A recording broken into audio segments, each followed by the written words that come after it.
Good evening, class.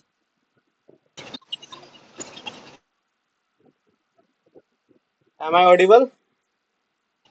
Yes, Yes, sir. sir. Okay. I hope you are all well. Good evening, sir. Good evening, Kushbu.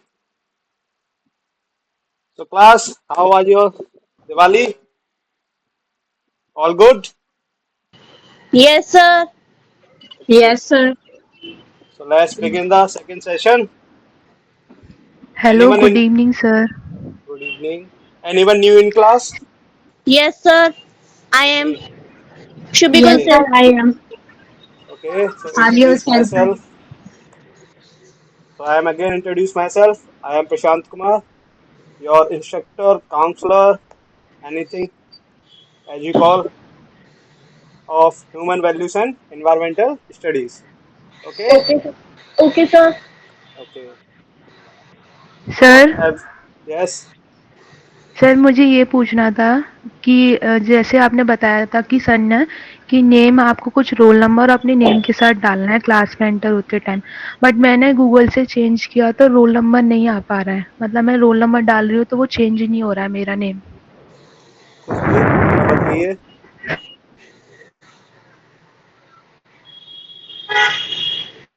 Khushboo. Okay, after the class you consult with Khushboo. Okay. Yes sir, बोलिए। ये मनीषा की कोई problem है, roll number वगैरह नहीं आ रहा है इनका कुछ। सर, इस बात पर वीडियो बनाकर मैंने डाल दिया सारे ग्रुप्स पे, वो देख लें, उससे प्रॉब्लम सॉल्व हो जाएगी। ओके ओके, फिर भी अगर किसी को प्रॉब्लम है तो आप कंसल्ट कर लीजिएगा खुशबू से। ओके ओके सो सर, मैं लेट्स। देखूंगी। Okay Khushbu, so let's begin today's class. Okay. I hope you all celebrate Diwali and all you are good. Yes sir. Okay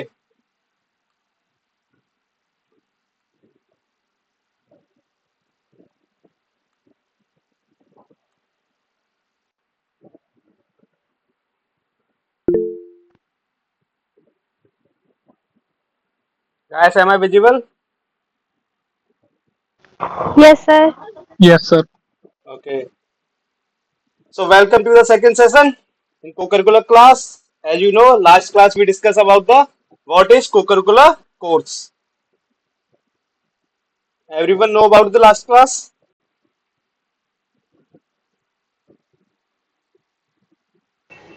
No, sir. तो आप लोगों ने जिनने ज्वाइन नहीं की लास्ट क्लास, तो वो हम यूट्यूब पे अवेलेबल हो जाएगी वो क्लास, कोई इश्यू नहीं है उसके बारे में, ठीक है। Okay, sir. आप लोगों Okay, ने sir. चैनल आप लोगों ने चैनल सब्सक्राइब कर रखा है ना? No, sir. चैनल का लिंक नहीं है, सर। ओके, आपको मिल जाएगा, ग्रुप में लिंक मिल जाएगा अभी थोड़ी देर में। Okay, sir. Thank you, sir.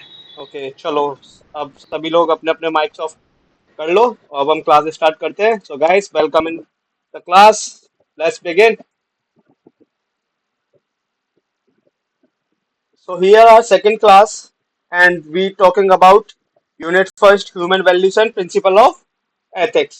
Last class में हमने देखा था गाइस के को करिकुलर कोर्स क्या होते हैं, को करिकुलर एक्टिविटीज क्या होती हैं, इन दोनों में डिफरेंस क्या होता है, ये सब ठीक है। तो आज हम यूनिट देखते हैं और यहाँ से स्टार्टिंग करते हैं। हमारा पहला है ह्यूमन वैल्यूज, यानी कि ह्यूमन वैल्यूज क्या होते हैं। आप में से कोई बताएगा ह्यूमन वैल्यूज क्या होते हैं? गाइस, क्या होता है ह्यूमन वैल्यूज? वैल्यूज क्या होती हैं? ह्यूमन वैल्यूज छोड़िए, वैल्यूज क्या होती हैं? एनीवन? सर वैल्यूज जो हमारे सर, एथिक्स होते हैं उस तरीके से जो भी होता है, जैसे हमारे इंटेंट्स होते हैं, जैसे किसी को लेके कुछ अच्छा सोचना, बुरा सोचना, नेगेटिव फीलिंग होना, पॉजिटिव फीलिंग होना, या हम किसी की हेल्प हेल्प कर रहे हैं, हेल्पिंग नेचर होना, केयरिंग नेचर होना, ये सारी जो चीजें होती हैं कैसे हमारे रिलेशनशिप को इन्फ्लुएंस करती हैं, कि हम कैसे बिहेव करते हैं, पर्सनालिटी कैसी है हमारी, वो सब चीजें वैल्यूज के अंदर आ सकती हैं। अगर एक तरफ से हम बोले, अगर एक तरह से बोला जाए तो संस्कार यस सर। हम बोल सकते हैं वैल्यूज को। Yes sir. हाँ, तो ठीक है, वैल्यूज आपको सोशली सोशली आपको अच्छा करती हैं। ओके, और आपको एक अच्छा ह्यूमन बनाती है, ठीक है। तो जरा पढ़ते हैं human values. refers to the principles of beliefs and ideals. Principles of beliefs and ideals that are considered important and desirable by individuals and societies. These values guide human behavior, shape relationships, and influence decision making. While specific values can vary across culture and individuals, there are certain universal values that are commonly recognized as fundamental to human well-being. क्या समझ में आ रहा है आपको पढ़ के? जो human values हैं वो क्या रेफर करेंगी? बिलीफ प्रिंसिपल्स, यानी प्रिंसिपल्स, बिलीफ्स एंड आइडियल्स। और ये वैल्यू किस बारे में गाइड करती है ह्यूमन को? उनके बिहेवियर, उनका रिलेशनशिप को देखने का तरीका, उनका देखने का नजरिया एंड इन्फ्लुएंस डिसीजन मेकिंग। और ये क्या बेटर करती है? आपकी डिसीजन मेकिंग पावर को बेटर करती हैं। Okay, while specific values can vary across cultural and individuals, ये कल्चरल्स भी हो सकती हैं और इंडिविजुअल्स भी होती है values. There are certain universal values, और उनमें से कुछ यूनिवर्सल वैल्यूज भी होती हैं that are commonly recognised as fundamental to human well being. ये देखिए द वैल्यू पिरामिड, देख रहा है?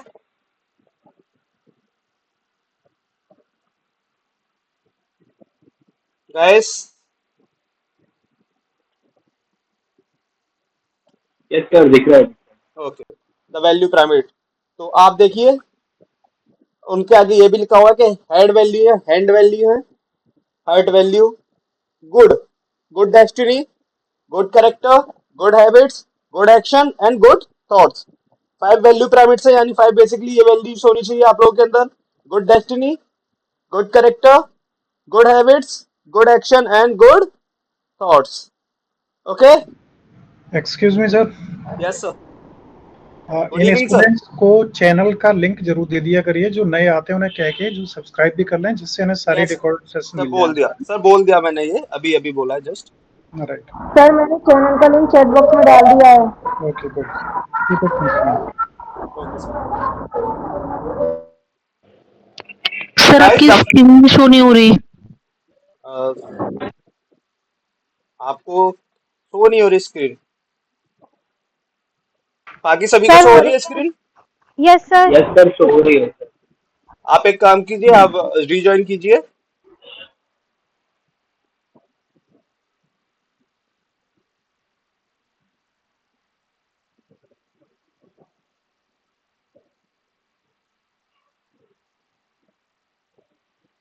ओके, तो 5 वैल्यू पिरामिड्स है।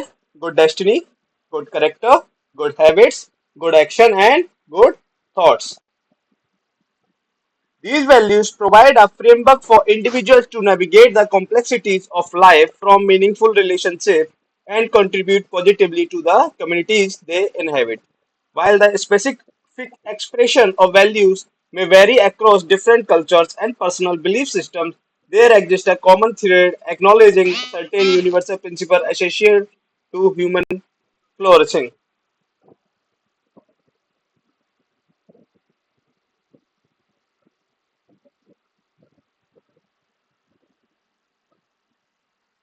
यानी कि ये जो वैल्यूज है वो आपके एक फ्रेमवर्क को प्रोवाइड करते हैं इंडिविजुअली को, जो आपको नेविगेट करती है आपकी complexities of life and from meaningful relationships, यानी meaningful relationships, and contribute positively to the communities they inhabit. देखिए क्या क्या है इसमें। इमोशंस, ह्यूमन वैल्यूज में इमोशंस, फीलिंग्स, लव। तो हो रहा है सबको? Yes sir. यस तो आप पढ़ के नो बता सर, सकते कुछ हो? शो नहीं हो रहा। आपने रिजॉइन किया? यस सर, कर लिया रीजॉइन। आपको शो क्यों नहीं हो रहा? आप दूसरी मेल आईडी से जरा रिजॉइन कीजिए।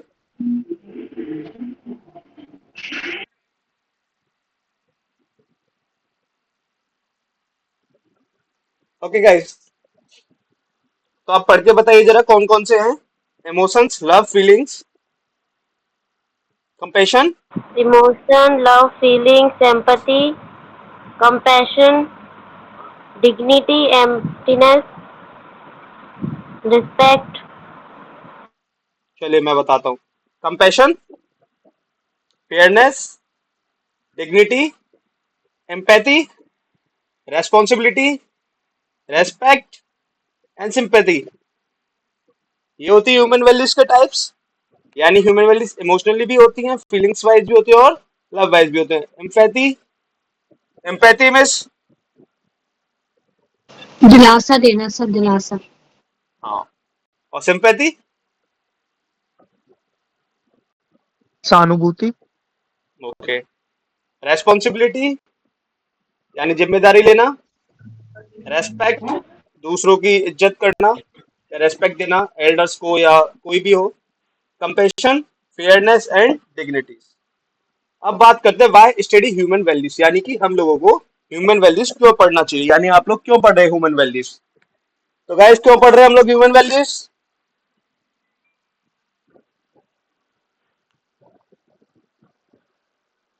आपको क्यों पढ़ाया जा रहा है ह्यूमन वैल्यूज, बताइए।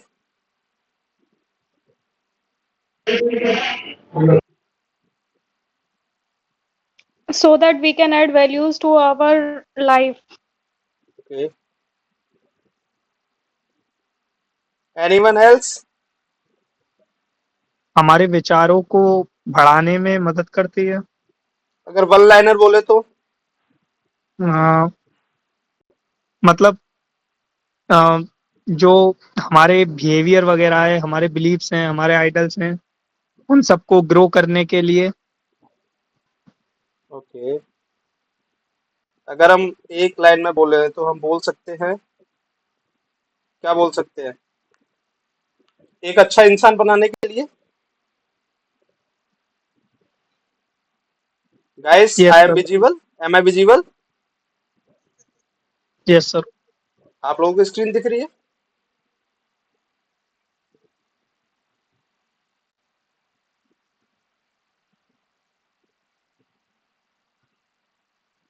Okay, no studying sir, sir screen नहीं दिख रही। स्क्रीन नहीं दिख रही ना आप लोगों को? सर अभी गायब हो गई सर। खुशबू आपने भी स्क्रीन शेयर की थी क्या? नो सर, शायद गलती सर से हो गई। हमको तो सर दिख। एक मिनट में पिन कर देता हूँ।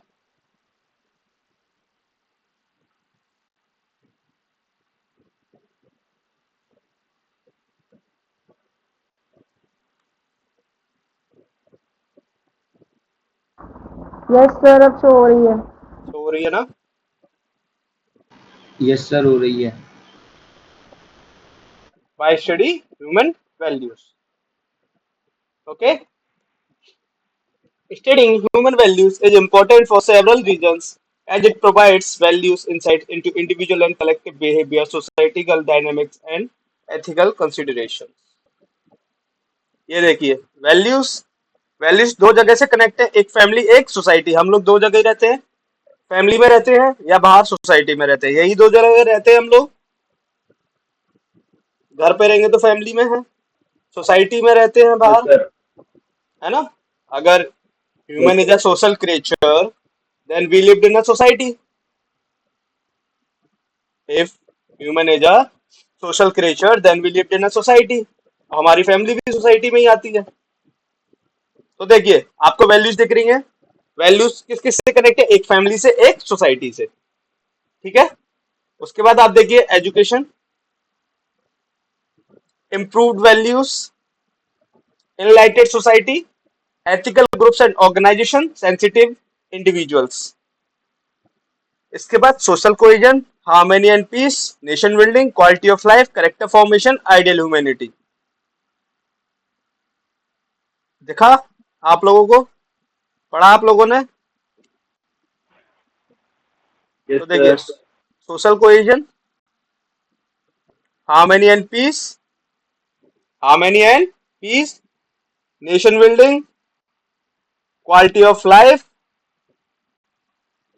Quality of life, character formation, ideal humanity, social ideal cohesion. Humanity. यानी सोशल कोहेजन क्या होता है आप बताइए,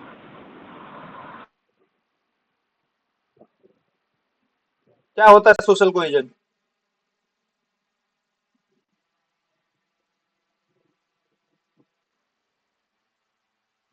बताइए।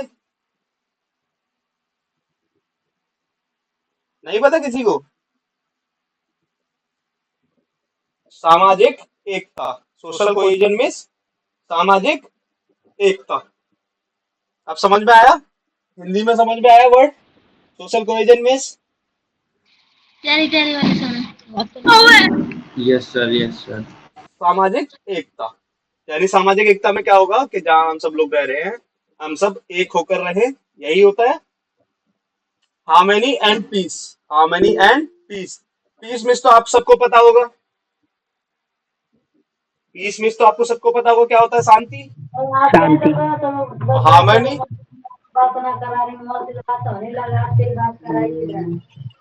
समाज में शांतिपूर्ण और स्थिर व्यवस्था लाना। हार्मनी मीन्स, अगर हार्मनी को बोले सद्भाव, क्या होगा? सद्भाव यानी दूसरों के लिए अच्छे विचार रखना और शांति बनाए रखना। नेशन बिल्डिंग यानी देश के लिए काम आना, देश को आगे बढ़ाने में सहायता करना। Quality of life, quality of life क्या होगा?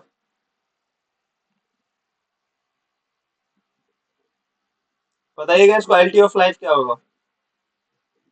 जीवन की गुणवत्ता सर। ये तो ट्रांसलेशन हो गया। अगर वैसे बोले तो, हम अपने वर्डों में बोले तो एक अच्छा जीवन व्यतीत करना, यानी एक क्वालिटीनेस वाली लाइफ हमें व्यतीत करनी चाहिए, यानी एक अच्छे इंसान की तरह लाइफ जीनी चाहिए। करेक्टर फॉर्मेशन, फॉर्मेशन में बनाना, फॉर्मेशन बना, और कैरेक्टर यानी अपना एक अच्छा चरित्र बना के रखना, यानी अगर आप चरित्र का निर्माण करना सर। हाँ, चरित्र का निर्माण करना या चरित्र बनाना। आइडियल ह्यूमैनिटी, एक अच्छा इंसान बनना। आइडियल ह्यूमैनिटी यानी दूसरों के लिए मानवता की भावना रखना, एक अच्छी मानवता की भावना जी सर। रखना। Enlightened society, ethical groups and organise, sensitive individuals, ये सब सीखेंगे। इम्प्रूव वैल्यूज करती है, वैल्यूज से education, education improve values, enlightened society. उसके बाद ये अच्छा, ठीक है। अब देखते हैं, चलिए ये जो अभी हमने उधर देखा, ethical guidance, social cohesion, cultural understanding, personal development, conflict resolution, moral education, social justice, यानी कि ये इसके 7 पार्ट्स हैं ह्यूमन वैल्यूज के, जो आपको इम्प्रूवमेंट देंगे इस चीज में। एक तो ethical guidance, ethical guidance means, ethical word हम कल भी लास्ट क्लास में भी हमने देखा था, आपने सुना भी होगा एथिक्स। एक वर्ड भी आता है एथिकल हैकिंग, आपने ये भी सुना होगा एथिकल हैकिंग। सर नैतिक, एथिकल हाँ, का मीन नैतिक यानी जो समाज के प्रति अच्छा हो। सोशल कोहेजन अभी हमने देखा ही, सामाजिक एकता। कल्चरल अंडरस्टैंडिंग यानी कि जैसे संस्कृति की अच्छी खासी ज्ञान हो या अंडरस्टैंडिंग हो संस्कृति को लेकर, अपने कल्चर को लेकर। पर्सनल डेवलपमेंट, आप सब जानते ही हैं, अपना भी क्या हो, डेवलपमेंट हो।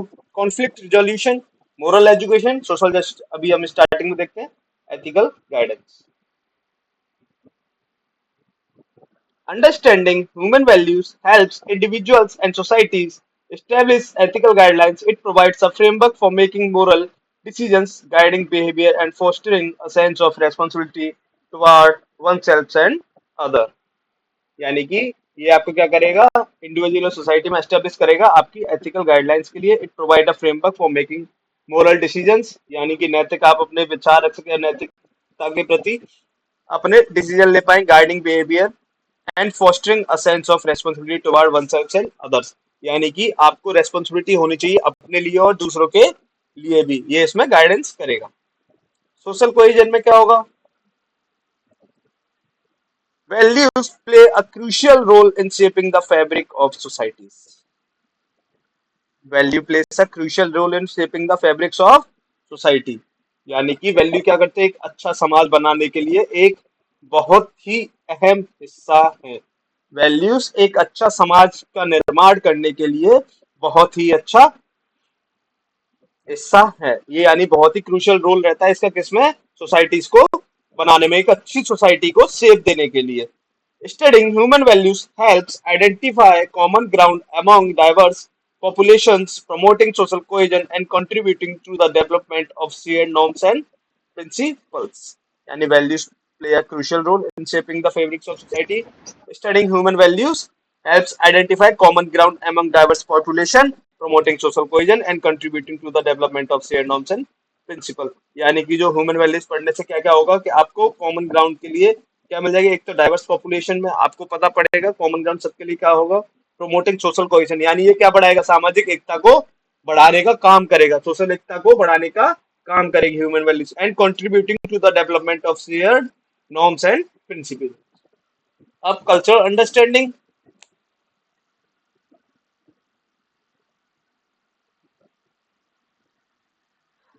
Values are deeply embedded in cultural contexts. Studying human values allow for a better understanding of diverse cultures, traditions, and belief systems, fostering cross-cultural appreciation and reducing misunderstandings. यानी कि क्या करेंगी, वो डीपली एम्बेडेड करेंगी cultural context को बना. Studying human values allow for better understanding of diverse culture. यानी अगर आप ह्यूमन वैल्यूज पढ़ते हो तो वो अलाउ करते हैं क्या, आपकी जो विभिन्न विभिन्न प्रकार के कल्चर है. आपको पता है भारत एक कैसा देश है, भारत एक सांस्कृतिक देश है, इसमें सब जगह के अलग अलग कल्चर है या नहीं है. जी सर। Yes sir. तो हमारा देश एक सांस्कृतिक देश है जिसमें अलग अलग सांस्कृतिक जी धरोहर है या नहीं है. सभी स्टेट्स में अलग अलग बोली बोली जाती है, सभी स्टेट्स के अलग अलग त्योहार हैं. ऐसा तो नहीं है सभी स्टेट्स का एक ही त्योहार हो. सर डाइवर्सिटी है. यानी कि एक डाइवर्सिटी है हमारे कल्चर में.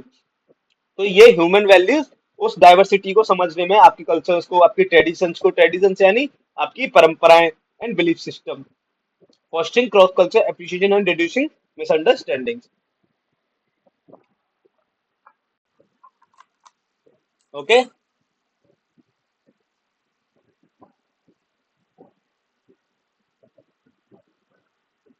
Now is personal development, conflict resolution and moral education. Personal development क्या होता है?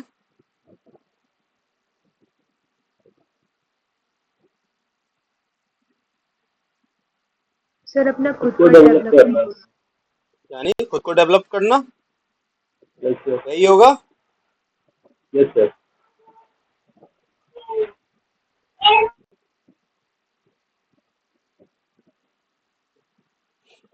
यही होगा ना गाइस. चलिए देखते हैं, yes sir. Yes sir.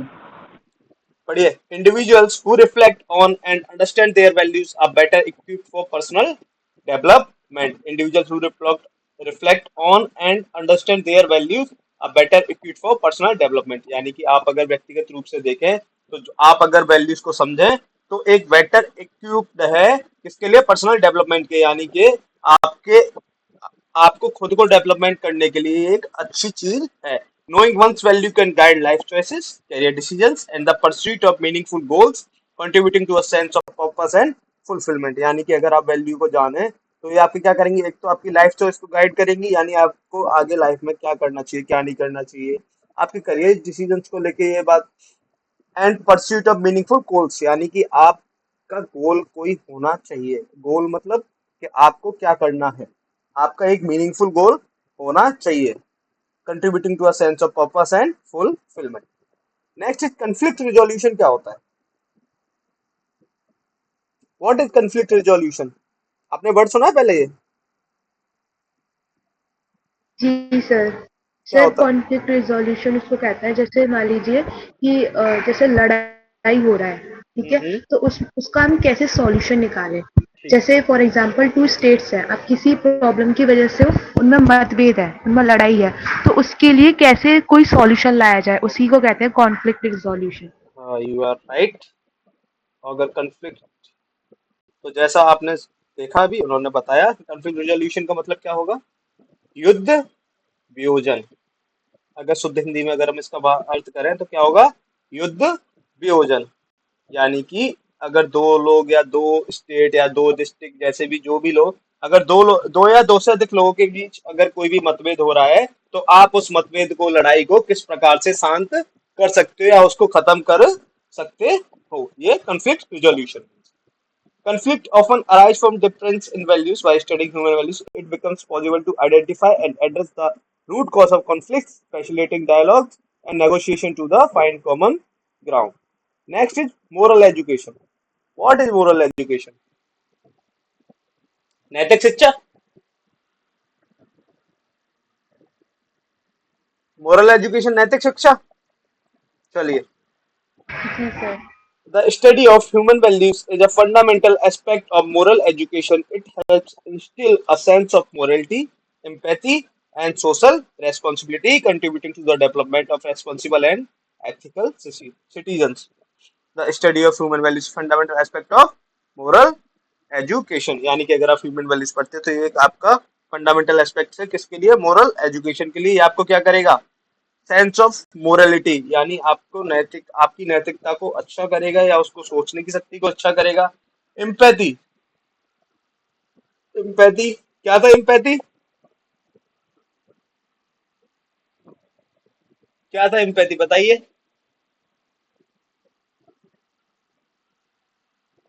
Sympathy और एम्पैथी था ना? क्या था? सहानुभूति सर। एम्पैथी में सहानुभूति, यही था ना? ठीक है. यानी कि आप जी दूसरे लोगों के लिए जी कैसा बिहेव करते हो, आप कैसे रहते हो, ये सब सोशल रेस्पॉन्सिबिलिटी यानी आपकी सामाजिक जिम्मेदारियां. सामाजिक जिम्मेदारियां क्या क्या होंगी हमारी? बताइए क्या होंगी हमारी सामाजिक जिम्मेदारियां?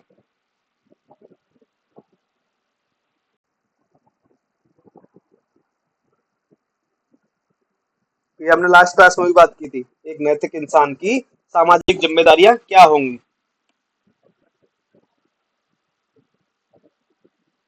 Give me answer guys.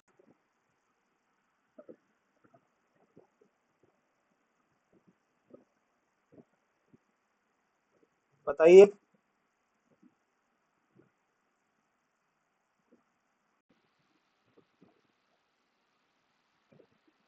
Anyone?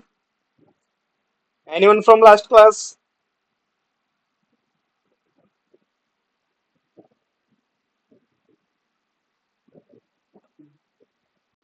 तो सामाजिक जिम्मेदारियां होंगी हमारी हमारे देश को स्वच्छ बनाना, एक अच्छा देश बनाना, लोगों के प्रति सहानुभूति रखना, ये सब. Okay. Next is social justice. Social justice means what is social justice? सामाजिक न्याय. सामाजिक क्या न्याय सर। क्या होगा सामाजिक न्याय में?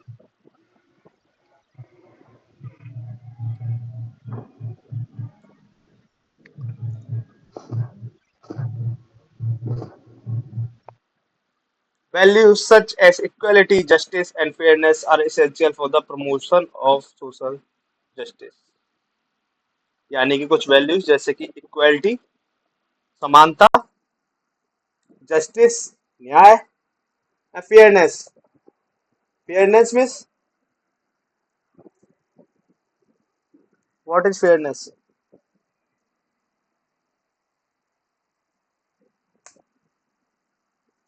Sir, anyone? when we treat people equally. क्या? सॉरी. सर जब हम लोगों को सेम तरीके से ट्रीट करते हैं. फेयरनेस यानी एक जैसी समानता होनी चाहिए, लोगों को पता होना चाहिए कि ये जो हुआ वो सही था या नहीं था. फेयरनेस यही होगा, मतलब फेयर था या नहीं था. Are essential for the promotion of social justice यानी कि जो कुछ वैल्यूज हैं जैसे कि इक्वलिटी, जस्टिस है, फेयरनेस, कुछ आवश्यक वैल्यूज हैं किसके लिए? सोशल जस्टिस पे बढ़ावे को लेके. Studying human values can shed light on issue of inequality and injustice, inspiring efforts to create a more just and equitable society. तो guys human values can shed light on issue of inequality यानी ये किस पे प्रकाश डालेगा? यानी किसके बारे में बताता है कि एक तो इनइक्वालिटी और एक इनजस्टिस. इनइक्वालिटी और एक इनजस्टिस, असमानता और लोगों को न्याय ना मिलना यानी अन्याय. यही है. अगर आप एक अच्छे नैतिक व्यक्ति होगे तो आप अन्याय के खिलाफ भी खड़े होगे और असमानता के खिलाफ भी खड़े होंगे. तो ये किस पे वैल्यूज किस किस चीज पे प्रकाश डालता है? एक इनइक्वालिटी एंड एक injustice. Inspiring efforts to create a more just and equitable society. ये एफर्ट्स डालता है किसमें? क्रिएट करने के लिए एक जस्टेबल सोसाइटी और इक्विटेबल यानी एक का सॉरी एक यानी कि समानता, सभी पूरी सोसाइटी में कैसे हो, सभी समानता हो एक, और न्यायपूर्ण एक society. Okay, now what is ethics? What is ethics, बताइए। तो अगर हम सिंपल सिंपल वर्ड में देखें तो ethics is defined as the science of the morality of human acts. यानी एथिक्स क्या है? The science of the morality of human acts.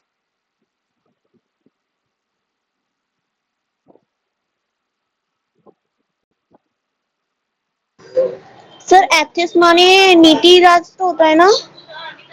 हाँ, नहीं क्योंकि ये क्लास ऑनलाइन नीति शास्त्र होगा ना इसका मतलब? किसका?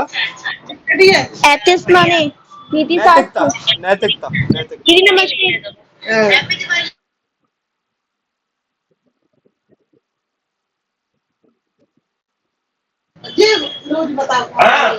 सर एथिक्स मीनिंग पूछ रहे हैं हम, नीति शास्त्र होगी ना इसकी meaning?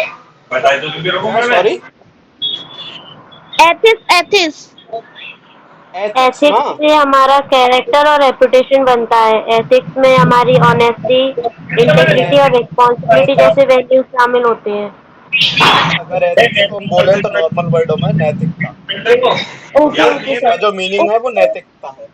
Okay sir, thank you sir. Okay, ethics is defined as the science of the morality of human acts.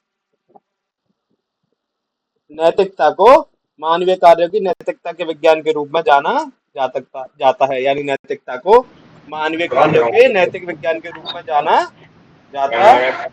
Okay sir, the science of the thank you. Morality of human acts, यानी what is ethics? Ethics क्या होंगे? ऐसे कार्य जो मानव के नैतिकता रूप के जाने जाते हैं।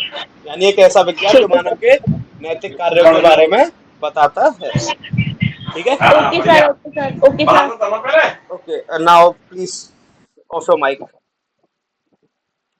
It is derived from the Greek word ethos. यानी कि ये किस वर्ड से आया है? जो एथिक्स है इसका रूट वर्ड क्या है? इसका रूट वर्ड क्या है? ethos, ethos, which means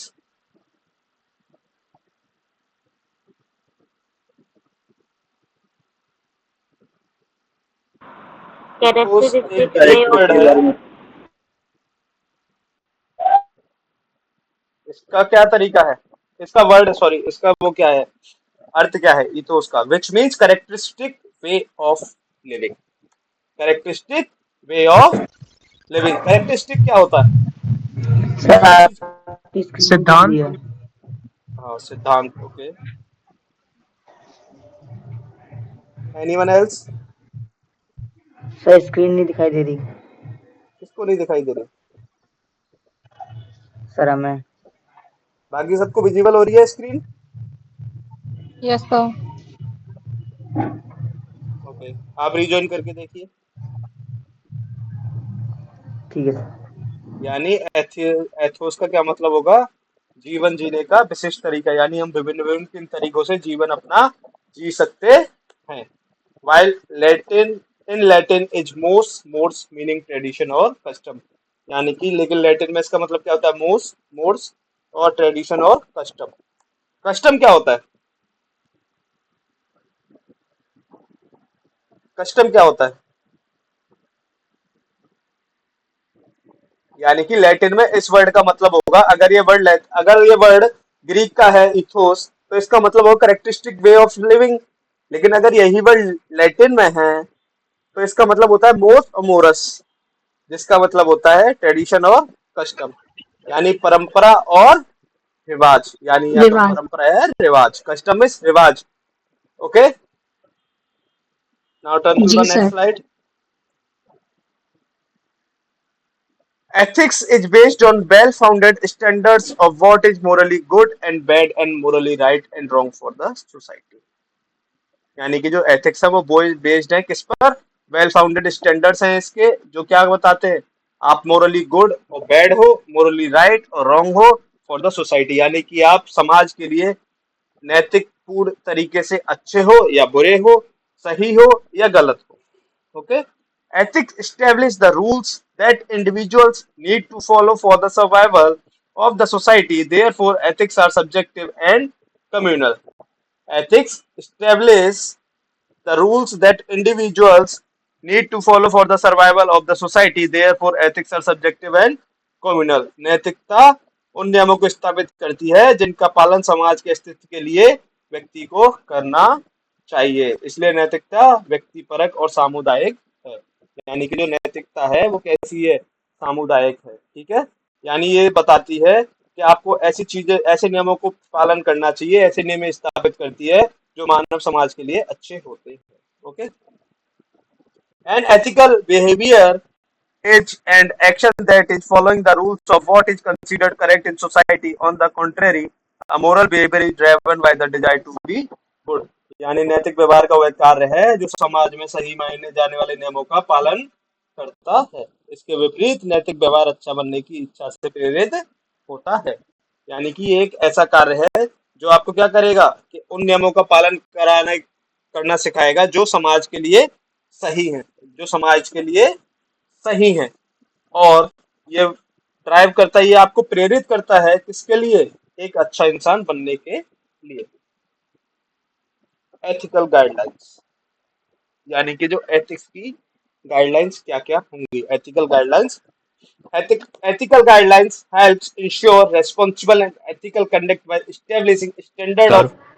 Yes, screen नहीं दिख रही. आपको भी स्क्रीन नहीं दिख रही. ओके, मैं दोबारा करता हूँ. आप दिख रही है सबको? Yes sir.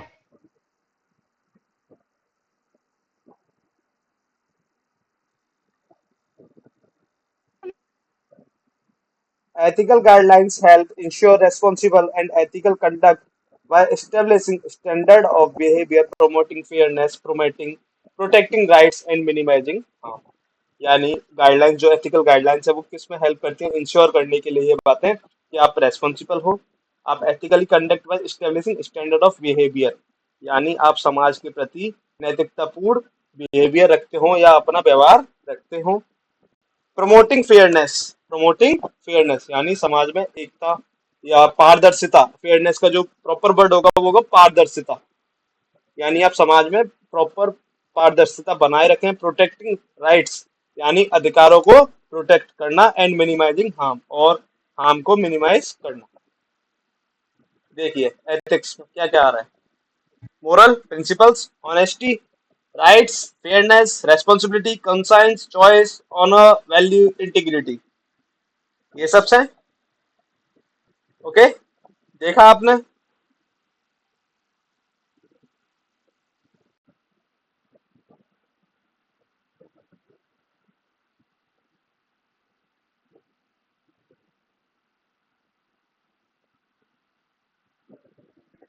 तो देखिए, मोरल नैतिक, प्रिंसिपल्स सिद्धांत, ऑनेस्टी ईमानदारी, राइट सही, फेयरनेस पारदर्शिता, रेस्पॉन्सिबिलिटी जिम्मेदारी, कंसाइंस क्या होता है, कंसाइंस क्या होता है गाइस,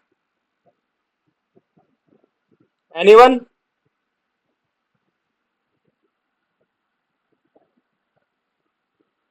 अभी कंसाइंस को छोड़ते हैं, आगे जागरूक रहना. चॉइस, चॉइस में पसंद, ऑनर सम्मान, वैल्यू कीमत, और इंटीग्रिटी अखंडता. अब कंसाइंस पे बात करते हैं. कंसाइंस क्या होता है, व्हाट इज कंसाइंस, बताइए. सर कॉन्शियस जागरूक होते हैं, रहना. Awareness to surround. Inner voice, अपने अंतरात्मा की आवाज. हाँ, आप सही बोल रहे हो, इनर वॉइस. ओके. पहली कंसाइंस मतलब सॉरी, पहली जो एथिकल गाइडलाइंस है उसमें है सोशल कोहेजन. सोशल कोहेजन अभी हमने बताया था. क्या था सोशल कोहेजन? सामाजिक एकता. सामाजिक एकता. Social cohesion involves building shared values and communities of interpretation, reducing disparities in wealth and income, and generally enabling people to have a sense that they are engaged in a common enterprise facing shared challenges and that they are a member of the same community.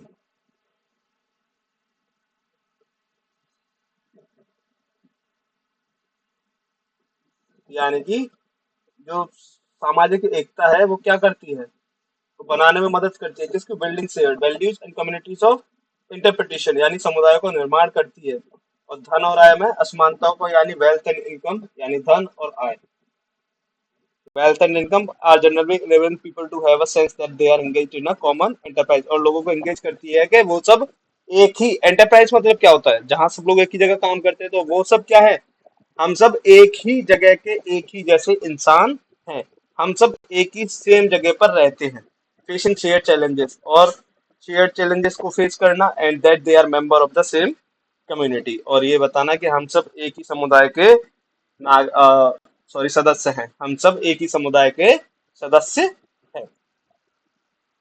देखिए social cohesion, the individual, institutions and community.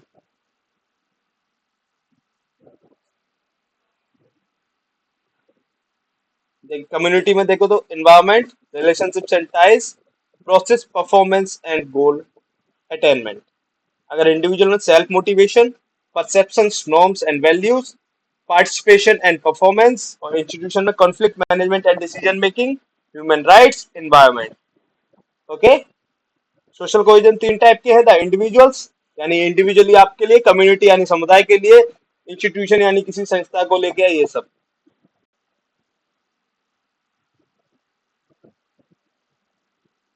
Okay, तो individual में self motivation, perception, norms and values, participation and performance, institution में conflict management and decision making, human rights, environment, community के लिए environment, relationships and ties, process, performance and goal attainment. Some common types of human values यानी कि कुछ, अब हम देखते हैं कॉमन टाइप्स ह्यूमन वैल्यूज के, ये सब देखते हैं। फर्स्ट इज पर्सनल वैल्यूज, यानी कि आपकी जो पर्सनल वैल्यूज है वो क्या क्या है, एक है इंस्ट्रिक्ट वैल्यूज, एक है एक्सट्रिक्ट वैल्यू यानी आंतरिक मूल्य और बाह्य मूल्य। इंस्ट्रिक्ट यानी आंतरिक और एक्सट्रिक्ट माने बाह्य। Values that are inherently valuable for their own sake such as happiness, love and fulfilment, यानी कि जो हमारे आंतरिक मूल्य वो क्या क्या है, values that are inherently valuable for their own sake यानी जो हमारे लिए, सच एज हैप्पीनेस खुशी, लव प्यार, एंड फुलफिलमेंट और पूर्णता। एक्सटिंक्ट वैल्यूज क्या क्या है, values that are instrumental in achieving other goals such as wealth, fame और पावर, यानी values that are instrumental in achieving other goals, यानी कि जो अन्य क्या है आपके टारगेट्स है, यानी जो आपका लक्ष्य है वो, सच एज वेल्थ यानी अच्छा कमाना या अच्छी संपत्ति होना, फेम अच्छा नाम होना, और पावर एक तरीके से आपके पास पावर होना। देखिए balance in life, balance in life कब रहेगा, सोशली आप अच्छे होंगे, physically, professionally, pleasurable, mental, spiritual, emotional and material, ये आपके बैलेंस इन लाइफ के थोड़ा सा ये है, आप देख लीजिए। फिजिकली आप अच्छे हो, सोशली आप अच्छे हो, मटेरियल आप अच्छे हो, इमोशनली आप अच्छे हो, spiritual, mentally, pleasurable, professionally and physically. Okay, now next social values. Social values अभी हमने देखी पर्सनल वैल्यूज, अब हम देख रहे हैं सोशल वैल्यूज। इसमें एक तो कल्चरल वैल्यूज, एक एथिकल वैल्यूज। कल्चरल वैल्यूज यानी सांस्कृतिक मूल्य, और एथिकल वैल्यूज नैतिक मूल्य। Culture values shared by a particular culture shaping the norms, tradition, and custom of that society. And ethical values related to more moral principles and codes of conduct guiding individuals in distinguishing right from wrong. Okay, religious values derived from religious beliefs and teachings influencing ethical and moral standards within a religious community, यानी कि आपको religious belief दिलाना है, आपको बताना सिखाना कि ethically Morli आप स्टैंडर्ड है किसके लिए, रिलीजियस कम्युनिटी के लिए। Moral values principles that govern personal conduct and decision making often related to concept like honesty, integrity and justice, यानी कि जो नैतिक मूल्य हैं वो कौन से हैं, तो related to concepts like honesty, integrity and justice, यानी ईमानदारी, अखंडता और न्याय, ये तीन मोरल वैल्यूज मेन है। ये इससे मिलके कॉन्सेप्ट्स हैं इसके, honesty, integrity and justice. Instrumental values that are seen as means to achieve other values serving as tools or strategies to attain desired outcomes. Examples of instrumental values including being polite, obedient, and self-control. Values that are seen as means to achieve other values, serving as tool or strategies to attain desired outcomes. यानी कि कैसे काम कर सकते हैं tools या strategies के तरीके से जिससे आप अपने आउटकम्स को डिजायर्स को अपनी इच्छाओं को पूर्ण कर पाए. Examples of instrumental values include मिला के बीइंग पोलाइट. पोलाइट यानी दूसरों के लिए कैसे रहना पोलाइटली. ओबीडेंट आज्ञाकारी रहना. And self control. And self control. Self control means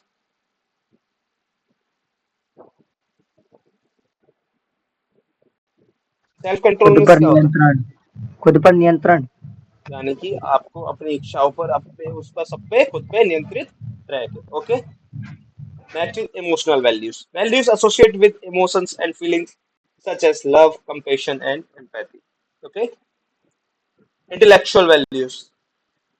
Values related to the pursuit of knowledge, education, and critical thinking, emphasizing the importance of intellectual growth. Values related to the pursuit of knowledge, education, and critical thinking, emphasizing the importance of intellectual growth.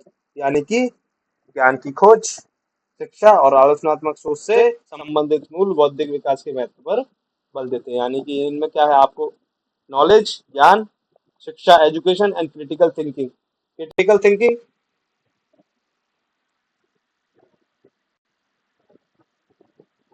यानी कि आलोचनात्मक सोच.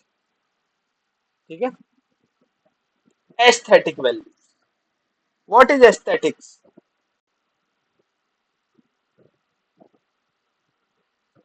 Aesthetic values क्या होंगी.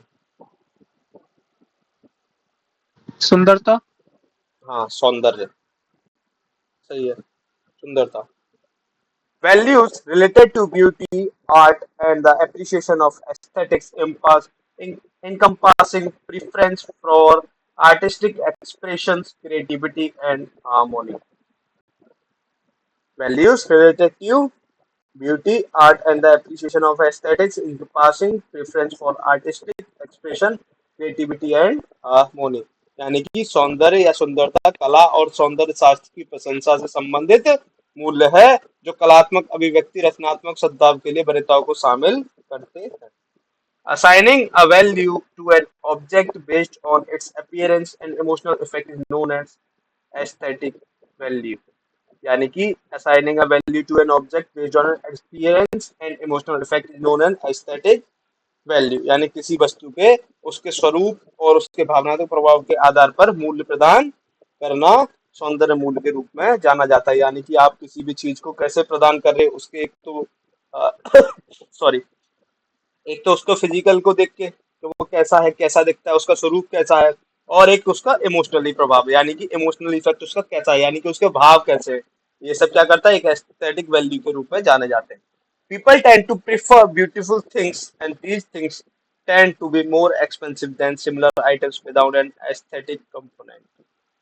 यानी कि लोग सुंदर चीजों को पसंद करते हैं. People tend to prefer beautiful things.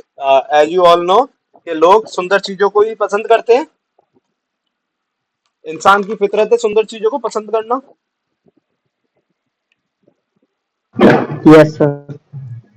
People tend to prefer beautiful things. यानी इंसान सुंदर चीजों को ही पसंद करता है. And these things tend to be more expensive than similar items without an aesthetic value. और ये चीजें जो सुंदरता घटक के बिना समान वस्तुओं की तुलना में अधिक महंगी होती है. क्या क्या ये आर्टिस्टिक एक्सप्रेशन, क्रिएटिविटी, हार्मोनी, ये सब क्या कोई पैसे से खरीद सकता है. क्या आपका कोई क्रिएटिव है, आपके अंदर कोई आर्ट है तो क्या कोई उसे पैसे से खरीद सकता है. क्या No, आपको sir. पैसा दे दे और वो No, आर्ट sir. उसके अंदर चली जाए.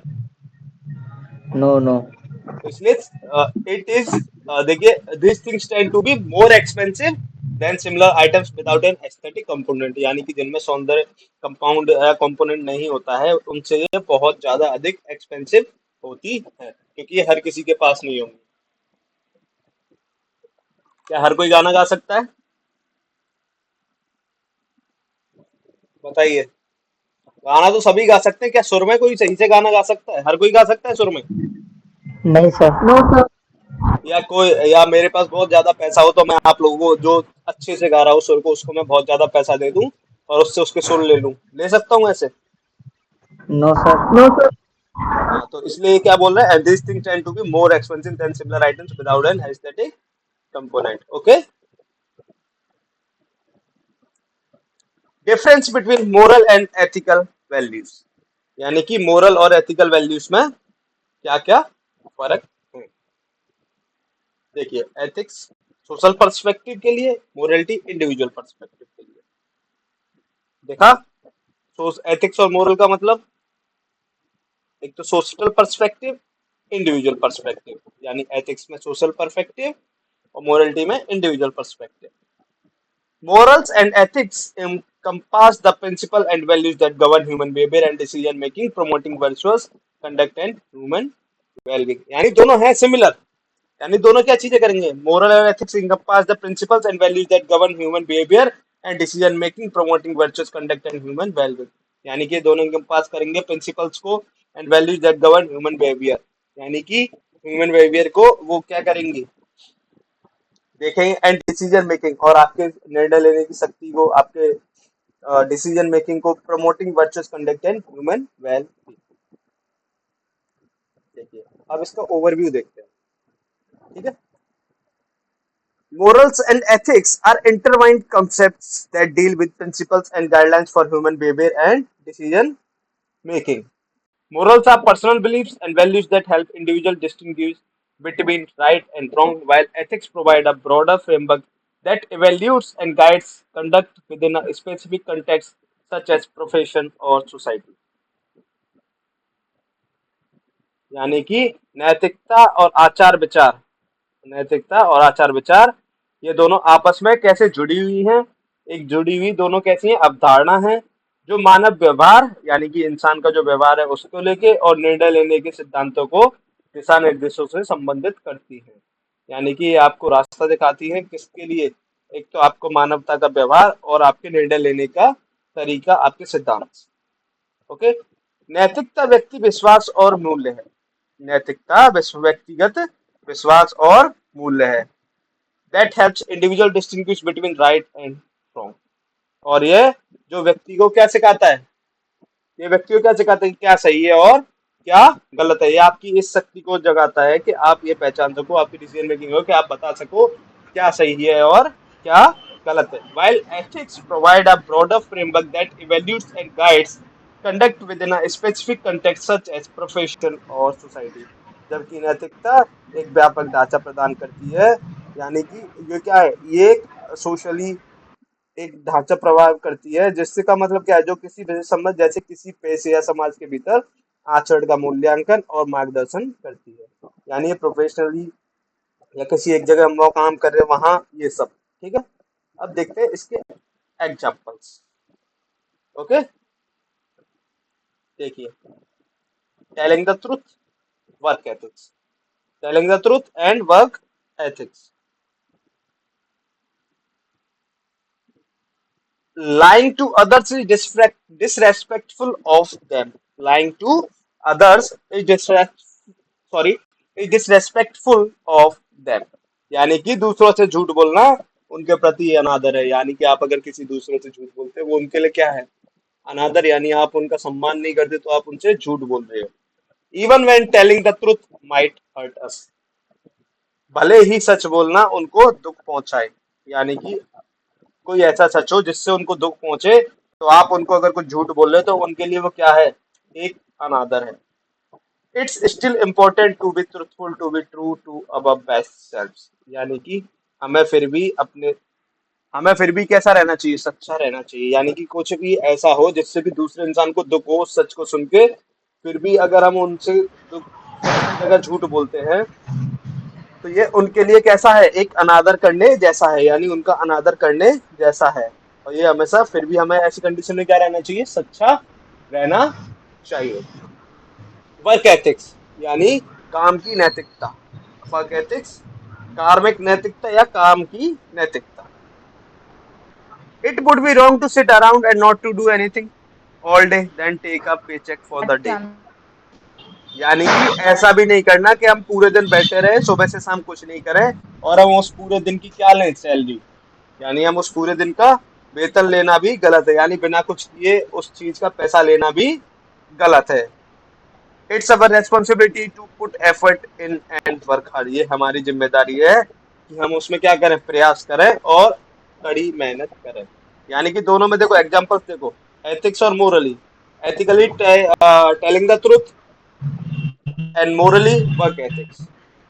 देखिए दोनों के एग्जांपल से, तो अब आप देखो टेलिंग द ट्रुथ यानी कि कुछ ऐसी कंडीशन हो या ऐसा होगा जिससे उस सामने वाले व्यक्ति को क्या हो, दुख पहुंचे उस सच से। तो अगर आप उसको सच ना बता के झूठ बोलते हो तो वो उस व्यक्ति के प्रति क्या है, अनादर है। अगर ऐसी कोई कंडीशन आती है तब भी हमें क्या रहना चाहिए, सच्चा रहना चाहिए। ये होता है एथिक्स का, सॉरी मोरलिटी का। ठीक है, अब बात करते हैं एथिक्स की। तो वर्क एथिक्स यानी कि जो काम करने के एथिक्स है, काम की नैतिकता है, वो क्या कहती है, it would be wrong to sit around and not to do anything all day then take a paycheque for the day. It's our responsibility to put effort in and work hard. यानी कि ऐसा भी नहीं है कि आप कहीं भी अगर काम कर रहे हो, कहीं भी जॉब कर रहे हो, तो आप सुबह से शाम तक वहां बैठे हो, सिर्फ कोई भी काम नहीं कर रहे और फिर उस दिन की आप क्या ले रहे हो, सैलरी ले रहे हो।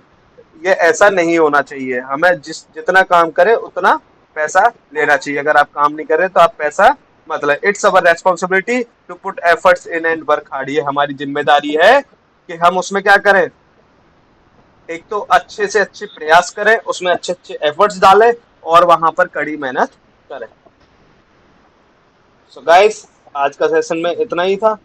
आज हमने क्या क्या देखा, हमने देखा what is human human values, values, types of human values, है ना, और work yes ethics, sir. Ethics. तीन चीजें आज हमने देखी, उनके बारे में अच्छे से, ह्यूमन वैल्यूज, उसके टाइप्स और एथिक्स, है ना। और ये भी देखा हमने मोरल में और एथिक्स में डिफरेंस क्या है। Guys, have you any doubt for today session? No sir. No sir. Anyone? No sir. Sir no sir sir. मुझे हाँ जी सर बोलिए। मुझे रोल नंबर के रिगार्डिंग ही पूछना है। जैसे आपने बोला था कि किशु से कि वो बता दें, उन्होंने वीडियो डाला, वो मैंने देख रखा है और मैंने काफ़ी टाइम, मुझे 1 घंटा हो गया ट्राई करते करते। क्लास से पहले भी किया था और उस दिन भी किया था ट्राई, बट मेरा रोल नंबर चेंज नहीं हो रहा है। एक मैसेज आ रहा है नीचे कि ये मतलब उनकी जो नेम पॉलिसी है उससे मैच नहीं कर रहा है। जब भी मैं रोल नंबर डाल रही हूँ वो नहीं हो रहा है एडिट। और मतलब मैंने अपना कॉलेज नेम, सेमेस्टर वगैरह ये डाला तो हो रहा है, बट रोल नंबर नहीं डल पा रहा है। ओके, देखो इस बारे में मेरे को ज्यादा नॉलेज है नहीं, तो मैं इस शान बारे सर, में जो भी, हाँ जी सर। इसका आंसर मैं देता हूँ। हाँ सर, ओके। मनीषा सिंह, आप ऐसा करिए, आपने जैसे नाम में लिखा होगा मनीषा और फिर सिंह,